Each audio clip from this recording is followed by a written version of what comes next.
Bezrat Hashem, on arrive à cette deuxième lecture particulière, celle de la paracha de Zachor. Comme je vous l'avais dit dans des cours précédents, que nous avons chaque année, au début du mois de Hadar, c'est-à-dire juste avant l'entrée du mois de Hadar, et tout le mois de Hadar, nous avons 4 parachiotes, 4 lectures particulières. Donc là, on arrive à celle de Zachor. Alors bien sûr, celle de Zachor, on va essayer de la comprendre, puisque en quoi ça nous concerne aujourd'hui, on n'est pas en mesure de combattre Amalek. D'abord, on ne sait pas qui est Amalek, apparemment, c'est-à-dire dans les individus dans le monde. Et deuxièmement, aujourd'hui, il n'y a aucun moyen de pouvoir faire un combat de ce genre physique. Donc, qu'est-ce que veut la Torah qu'elle nous demande? Zachor et Asher asa alecha Amalek. Souviens-toi de ce que tu as fait à Amalek. Et à la fin, il est dit de ce texte, Lotishkar, tu n'oublieras pas. Ça veut dire que c'est un enseignement qui nous concerne chaque année, à nous personnellement. Alors, on va essayer de comprendre qu'est-ce que la Torah veut de nous en nous demandant de nous souvenir de Amalek. Et Timhe, efface le souvenir de Amalek. Lotishkar, ne l'oublie pas. Qu'est-ce que la Torah veut nous demander par cela? C'est ce qu'on va essayer de comprendre. Et la paracha qui précède, de la semaine, cette fois qui va précéder ce fameux texte que nous rajoutons, qui s'appelle Zachor, c'est la paracha de Teruma. La paracha de Teruma va venir nous parler de ce que Akadosh Baruch Hu a demandé au Béné Israël, et il leur demande de faire ce tabernacle, ce Mishkan.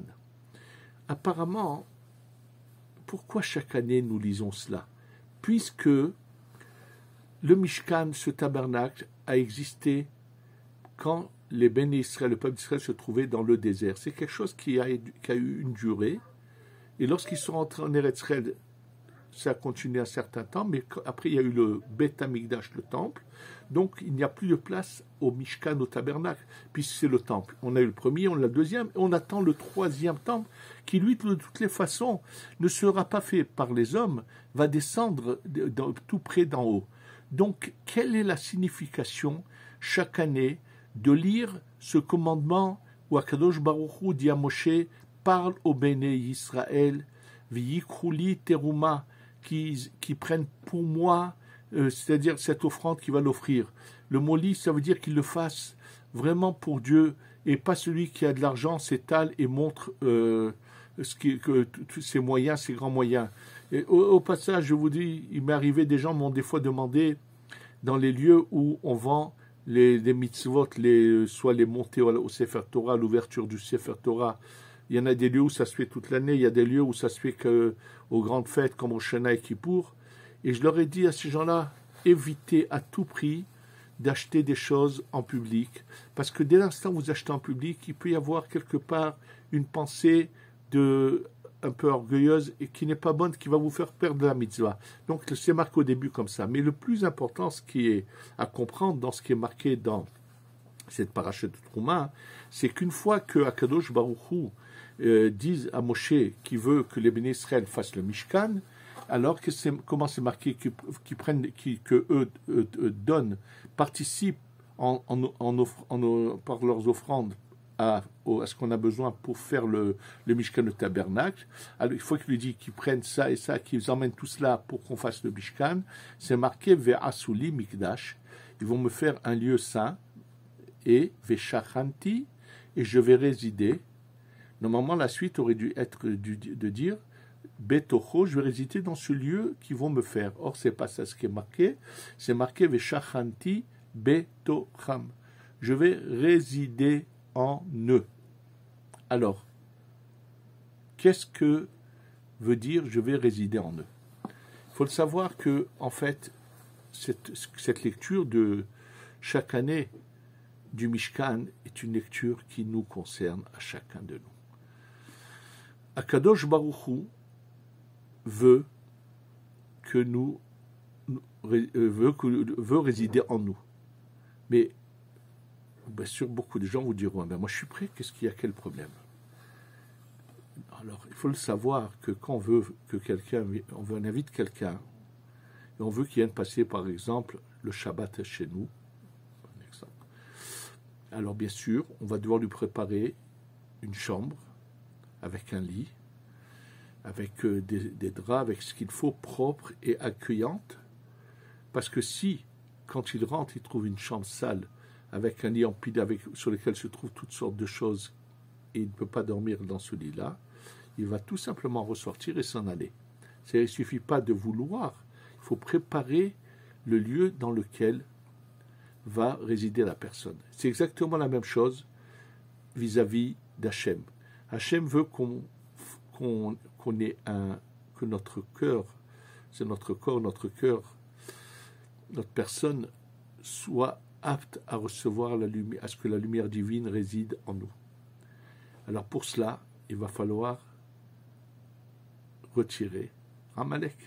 C'est vraiment, le symbole de Amalek, c'est que tout est du hasard. Et là, c'est l'inverse du hasard, que ce même Shabbat où on nous demande d'effacer, de détruire le Amalek qui est en nous, on a lu d'abord que Dieu veut résider en nous. Donc c'est un dépend de l'autre. Alors, bien sûr, ce qu'il va falloir savoir, c'est que dans la vie, qu'est-ce que c'est Amalek qu'il faut qu'on retire, et également comprendre que qu'est-ce qui peut faire que Hachem ne réside pas en nous, même à part Amalek. Ce qu'il faut savoir, c'est que il faut, de tout ce qu'on veut dans notre vie, comprendre que on peut avoir des fois des désirs, des envies, et on peut être complètement à côté de la chose. Pour le comprendre, je vais vous citer quelque chose de très beau, un enseignement du Baal Shem Tov. Cet enseignement du Baal Shem Tov, je l'ai utilisé dans un contexte, de prière, dans cette prière que nous récitons après le repas qu'on appelle le Birkat Hamazon. Dans tous les livres de prière,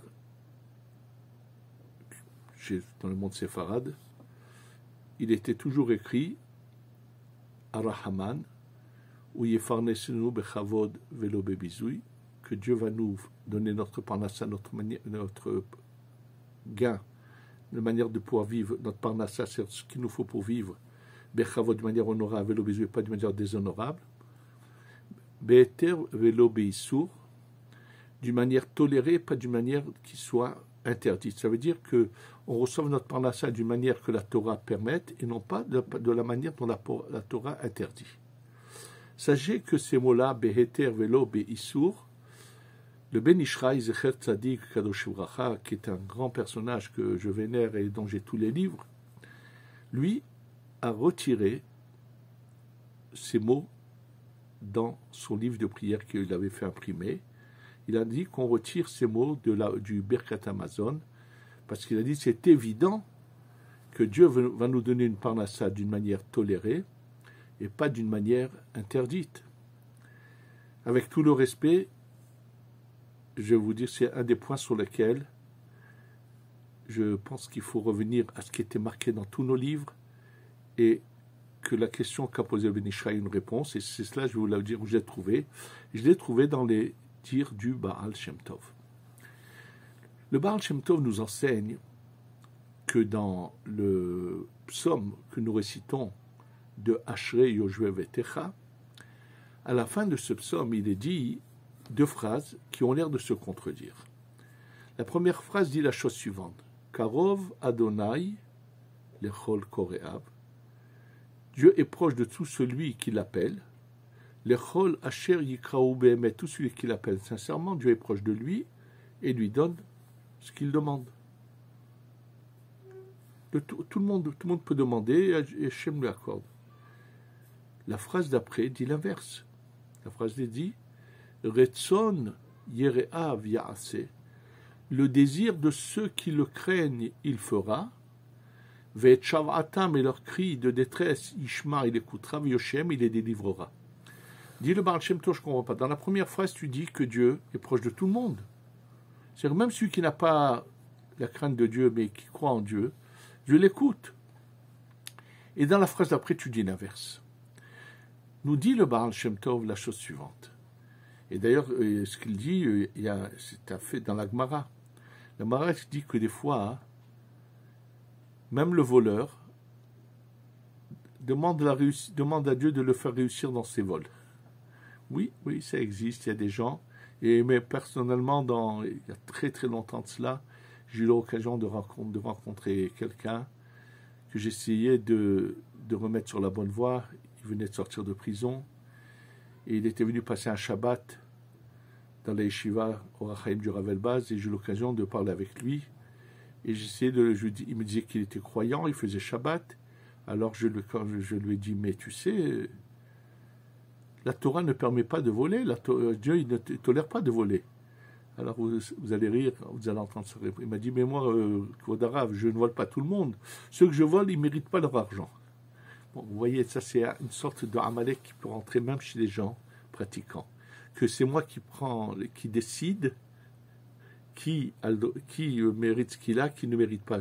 Mais en tous les cas, dit le Baal Shem Tov, que même le voleur, que lorsqu'il va faire son coup de vol, il va demander Dieu fais-moi réussir, Dieu fais-moi réussir. Dieu va l'écouter. Karov Adonai lechol koreav.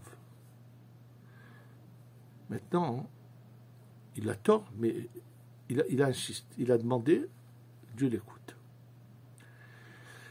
Maintenant, de la même manière que ce monsieur qui vole se trompe, il arrive que même des gens très bien, qui ont de la crainte de Dieu, qui ont tout, des fois demandent quelque chose à Kadosh Baruch Hu et ils font une erreur dans leur demande. Un exemple qui est mentionné dans la Gemara, dans Moed Katan, lorsque la Gemara veut nous expliquer dire pourquoi il serait permis de faire des fiançailles pendant la mi-fête, alors que la mi-fête, c'est Pessah ou Sukkot, a déjà une joie en elle, il ne faut pas mélanger. La Gemara dit oui, parce que de crainte que s'ils n'aboutissent pas à conclure ces fiançailles, il se peut qu'ensuite le garçon ou la fille, un des deux, change d'avis et se retrouve avec quelqu'un d'autre. Comment c'est possible? Ben oui, si quelqu'un d'autre va par sa prière insister pour avoir cette fille en question, eh ben, il peut la détourner de celui vers qui elle devait aller. C'est pour ça qu'il ne faut jamais traîner, que lorsque tout va bien, il faut concrétiser. Et la Gemara dit, est-il possible que par la prière de demander quelque chose qui ne nous revient pas? Et la Gemara dit oui, et la Gemara de raconter l'histoire d'un Rav qui, dans le lieu où il faisait sa prière, à côté de lui, il y avait un jeune, il l'entendait demander à Kadosh Baruch Hu, je te supplie de me donner telle fille, donner le nom comme épouse. Et il le entendait régulièrement. Alors le Rav, par pitié, est venu vers ce garçon et lui a dit, écoute, sache que tu fais mal, c'est pas comme ça qu'on doit demander à Kadosh Baruch. Si c'est ta destinée, eh ben, elle te viendra. Et si elle n'est pas pour toi, c'est pas ta destinée, tu insistes pour l'avoir, tu vas le regretter. Ce jeune homme n'a pas voulu écouter le Rav et a continué. Et finalement, effectivement, il a obtenu cette fille, s'est marié avec elle. Et après le mariage, le Rav tout d'un coup voit que de nouveau il prie avec ferveur. Je te supplie à Kadosh Baruch Hu. Il demande ou que ce soit lui qu'il meure ou que ce soit elle qu'il meure. Il ne peut plus supporter la vie. Alors qu'est-ce qu'il veut? En fait, il l'a voulu, il l'a désiré, il est jaloux. Alors, il ne peut pas supporter que s'il divorce, quelqu'un d'autre l'aura. Il ne peut pas continuer à vivre avec elle. Alors, il préfère ou qu'elle meure, ou que lui meure pour ne pas voir quelqu'un d'autre la prendre. Bon, alors le Rav lui dit, je ne t'avais pas dit que ce n'est pas comme ça que nous devons demander à Kadosh Baruch Hu. Et l'enseignement qui est là, c'est ce que va utiliser le Baal Shem Tov pour expliquer qu'il n'y a pas de contradiction entre les deux versets de ce psaume de Ashrei. Dit le Baal Shem Tov, Dieu exauce toutes les demandes. Qu'on insiste. Il y en a qui savent dire à Kadosh Baruch Hu, je te demande, mais fais ce qui est bien pour moi. Et ça, je vous le dirai tout de suite, c'est comme ça qu'il faut agir. Que se passe-t-il quand quelqu'un a demandé ce qu'il ne fallait pas demander, comme le cas du voleur, par exemple, qui a demandé à aider que Dieu l'aide à voler, ou bien dans le cas de quelqu'un qui a la crainte de Dieu, qui a demandé quelque chose, et après coup, il se rend compte que ce qu'il a demandé est un poison, ça le fait souffrir, c'est terrible pour lui. Alors la phrase d'après vient dire cela. Celui qui se rend compte que ce qu'il a demandé était une erreur, alors Retson, maintenant il veut de nouveau que Dieu lui reprenne, que Dieu le débarrasse de ce qu'il a demandé. Alors c'est marqué. Ou le voleur voudrait être dans une situation où il va être sauvé de la prison, il a été arrêté. Alors là il est dit Retson Yerea Viase, que ceux qui le craignent, Dieu le désir de ceux qui le craignent, Dieu va faire. C'est-à-dire que bien qu'au départ ils avaient demandé quelque chose, ils ont fait une erreur. Si ce sont des gens qui ont la crainte de Dieu, Dieu va arranger les choses. C'est pour ça qu'il est dit ensuite, Vet Shavatam, leur cri, il entendra et va les délivrer. Par contre, le voleur, qui lui n'a pas la crainte de Dieu, et qui donc avait fait une mauvaise demande, Dieu ne fait plus qu'à de lui. Ce que nous voyons de tout cela, et donc c'est pour ça, au passage, que dans le Birkat Amazon, nous devons demander à Kadosh Baruch Hu, donne-nous notre parnassa d'une manière tolérée et non pas d'une manière intolérée. Ça veut dire qu'on n'arrive pas à l'erreur de vouloir faire des choses qu'il ne faut pas faire, et on pense qu'on est de bons juifs, qu'on est croyants, qu'on fait le Shabbat, qu'on fait tout, mais c'est comme le cas de beaucoup, malheureusement, de sociétés qui, aujourd'hui, c'est connu, font des choses qu'il ne faut pas faire et font perdre de l'argent aux gens. Et un beau jour, ils peuvent se faire prendre et en fait, ils agissent mal. Donc, on doit demander à Kadosh Baruch Hu qu'on fasse jamais cette erreur. Toutes ces erreurs que nous pouvons faire quand nous demandons à Kadosh Baruch Hu des choses, la source de ce mal, c'est ce qu'on appelle Amalek. C'est-à-dire quand il met des doutes dans la personne, ça veut dire qu'il peut lui faire croire que ce qui est noir est blanc et le blanc est noir. Et croyez-moi que ça peut arriver des fois à pire que le vol. Malheureusement, il m'est arrivé de connaître des gens qui ont carrément voulu adapter à la Torah, à leurs idées, à ce qu'ils avaient envie, et qui ont voulu adapter la Torah à ce qu'eux désiraient. Et ils se sont mis à broder et à trouver toutes sortes d'inventions. Mais quand je dis que c'est pire que le vol, c'est que c'est d'arriver que des gens mariés ont fait après des choses immorales en se trouvant toutes sortes de tolérances et d'excuses pour se permettre d'aller voir ailleurs, ce qui est complètement banni et immoral et contre la Torah, et qu'il n'y a aucune tolérance à cela. Donc tout ça, c'est une force qui s'appelle Amalek. Et cette manière de penser qui peut déstabiliser la personne et lui faire croire que le mal est du bon et le bon est du mal, est mentionné dans ce passage que nous lisons dans le Zachor, où, quand il est dit quel est le mal de Amalek, il est dit Asher Karcha Baderech. Le mot Karcha peut être expliqué de différentes manières. Et Rashi va nous ramener les 3 manières d'interpréter ce mot Karcha. Une des explications qu'il faut savoir, quand vous allez chez quelqu'un qui vous invite et vous sentez qu'il le fait que parce qu'il se sent obligé de vous inviter, parce qu'il n'a pas le choix, vous ne sentez pas l'envie, le désir, le bon accueil qu'il le fait avec joie, qu'est-ce que vous ferez la prochaine fois qu'il vous invitera? Vous allez décliner l'invitation, lui dire non merci. Vous trouverez une excuse que vous ne pouvez pas, mais vous ne voudrez pas retourner chez cette personne.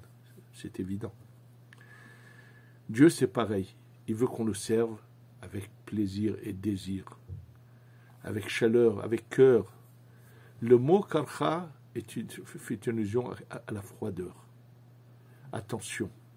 Amalek va venir te dire, écoute, bon, si tu dois faire les mitzvot, fais-les, mais sans cœur et sans goût. Alors, il faut se lever à la prière. Bon, il n'y a pas le le choix, il faut, soit par crainte, il y a toutes sortes, mais on arrive en retard, on bafoue, on saute des passages, ça c'est un problème. Dieu ne peut pas résider en nous si on ne le sert pas avec notre cœur et notre âme et notre envie.